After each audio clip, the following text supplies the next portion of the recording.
So with his pendant, he has a control. The pack has 360-degree lighting. You can see lighting strobing all over the pack. This is also a safety feature for the pack, and the effect that no matter where or what side you're standing on with the firefighter, you can see his current air usage. I know he's got a full bottle right now because all his lights are green. As he goes into the half-life on the bottle, it'll go to yellow, and if he goes into a low air or emergency situations, all lights on the pack will turn red. Then everybody around him knows exactly what his air usage is at. For his display, he gets a digital display as well as an analog. Again, another safety feature. If at any point in time electronics were to fail, he has a complete analog backup that'll keep him breathing, using the whole system just as a regular pack. He gets analog backup to see where he is in his air usage, as well as a bell that's a pneumatic bell, so you get a sound if he goes into low air. All safety features for the pack. He gets his readout of how much air is in the tank, a second click, and it'll give him time to low air. So he can at any point in time look, and at his current breathing rate, he's got 99 minutes roughly that he has till he goes into low air on the pack. Again, another safety feature. Every 1 minute, it does a scan of his breathing pattern and adjusts so he knows exactly how much air he has in his system. Another push on this green button brings up his thermal imaging cam. With his thermal imaging cam, we have it set for 3 different functions. A standard imaging cam, which is called a white hot setting, and it would show up anything with heat, shows up white. Second feature, it's called fire and ice. As you can see my hand there, turns up bright red, and it's going to pick up anything hot or cold. If he looks at a cold air exchange, or if he looks at a window, he'll see blue appearing cold, and anything hot appears as red.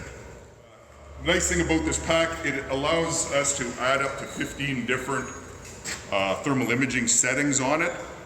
Some of them will be more useful in hazmat situations, which would help identify spills on the ground and that, which we can add and change out at any point in time. His voice amplification. If firefighter Sartoretto was to talk to me right now, very hard to hear, right? Anybody hardly hear him? Give me a 10 count as loud as you can. 10, 9, 8, 7, 6, 5, 4, 3, 2, 1. Now when you're in a fire scene, you have everything happening around you, there's a lot of noise, and you're trying to communicate back and forth. It's kind of hard when you're on a scene. This pack has the ability, it has a voice amplification box. If he does a 5 count for me now. 5, 4, 3, 2, 1.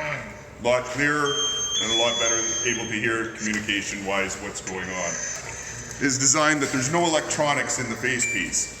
Instead, MSA has came up with the plan of using fiber optics through light pipes, so all electronics are housed in the SCBA unit, not in the facepiece. For the emergency situations that he might have, the pack is constantly monitoring high heat, evacuation status, and battery.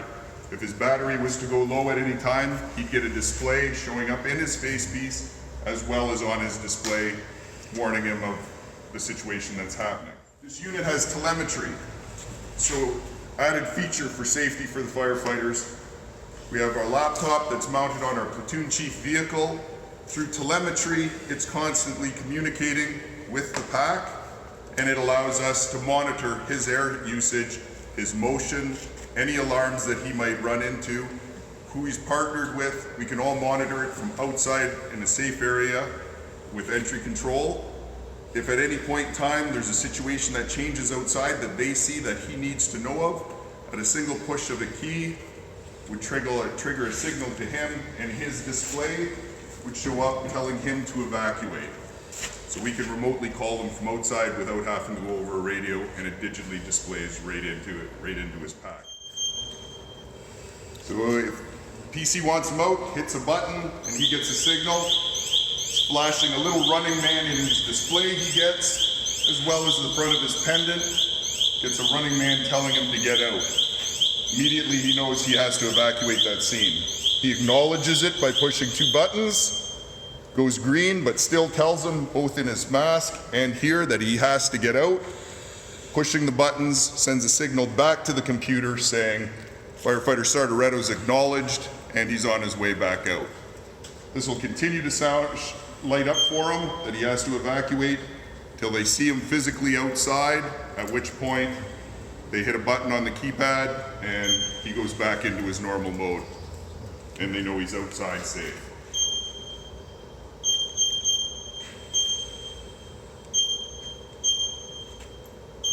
I'll just reset the pack here so we don't get an alarm going off all the time.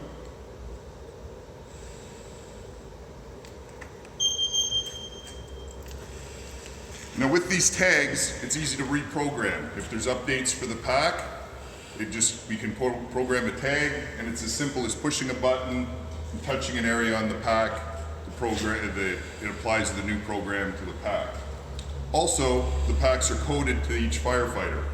So when firefighter Sartoreto comes in the morning, he has his key fob, he goes in, touches his pack, it puts all his information on the pack, and that pack's coded to him.